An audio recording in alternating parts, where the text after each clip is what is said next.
कांग्रेस नेता रणदीप सुरजेवाला ने किसान आंदोलन को लेकर एक बार फिर मोदी सरकार पर निशाना साधा।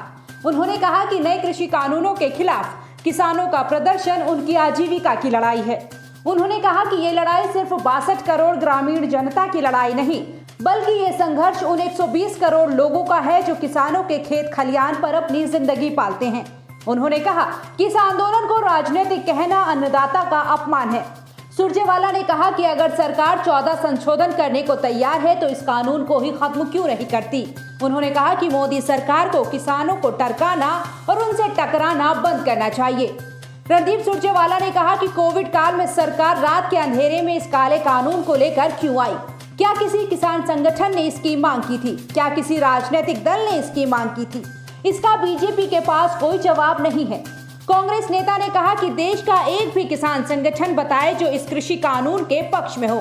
सभी संगठन इस कानून को वापस लेने की मांग कर रहे हैं, फिर मोदी सरकार इससे इनकार क्यों कर रही है।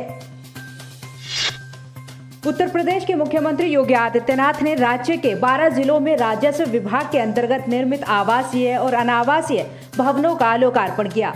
सीएम योगी ने कहा कि आपदा के समय जब कोई विभाग कुशलता से कार्य करता है तो जनविश्वास का प्रतीक बनता है और जनविश्वास का प्रतीक बनकर ही हम लोग लोकतांत्रिक व्यवस्था को और मजबूत कर सकते हैं। उन्होंने कहा कि प्रदेश की प्रशासनिक मशीनरी के साथ साथ भूमि संबंधी विवादों के निपटारे में राजस्व विभाग की बहुत बड़ी भूमिका है। सीएम योगी ने कहा कि कोरोना काल में राजस्व विभाग की भूमिका महत्वपूर्ण रही। कम्युनिटी किचन की व्यवस्था, प्रवासी कामगारों की मदद और अन्य जरूरतमंदों तक सहयोग पहुंचाने का कार्य कुशलता से राजस्व विभाग ने किया। राजस्व विभाग ने कितना बड़ा कार्य कोरोना कालखंड में किया। ये जितने भी कोरोना कालखंड के अंदर कम्युनिटी किचन की व्यवस्था थी,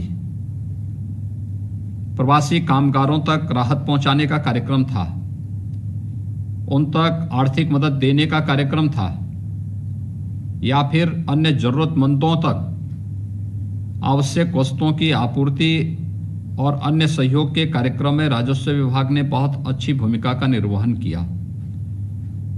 ये कार्य सामान्य दिनों में कोई भी विभाग कर सकता है, लेकिन विपत्ति के समय, आपदा के समय जब कोई विभाग अपने कार्यकुशलता का परिचय देता है तो जनविश्वास का प्रतीक बनता है और जनविश्वास का प्रतीक बनकर के ही हम लोग लोकतांत्रिक व्यवस्था को और सुदृढ़ और मजबूत कर सकते हैं।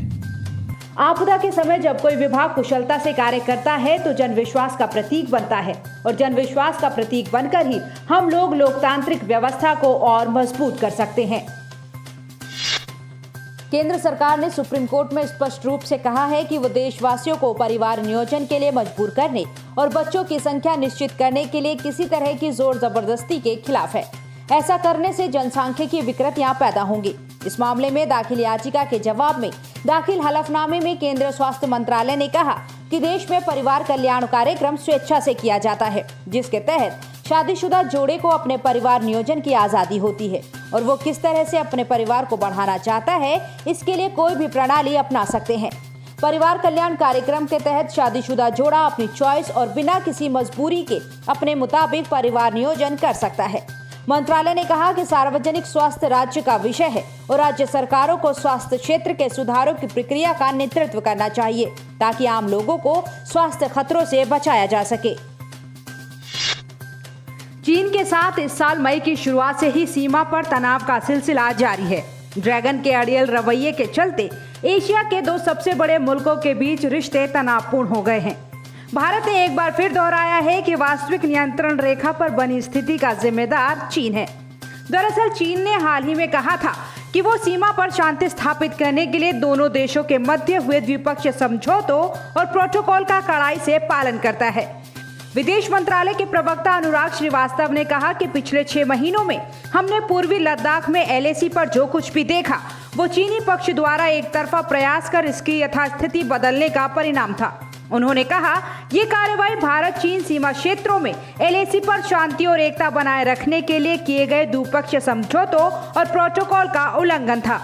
केंद्र सरकार ने चीन के उस दावे को भी गलत बताया जिसमें बीजिंग ने कहा कि भारत ने दोनों देशों के बीच 70 वर्षों के राजनयिक संबंधों की 70वीं वर्षगांठ को यादगार बनाने के लिए स्मारक टिकटों की संयुक्त रिलीज को रद्द कर दिया है, क्योंकि भारत की तरफ से प्रतिक्रिया की कमी रही।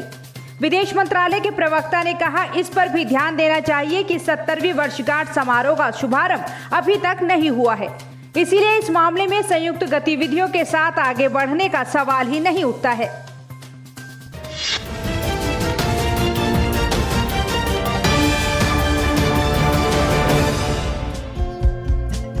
हमारे चैनल को लाइक, शेयर और सब्सक्राइब जरूर करें और नई अपडेट्स के लिए बेल आइकन दबाना ना भूलें।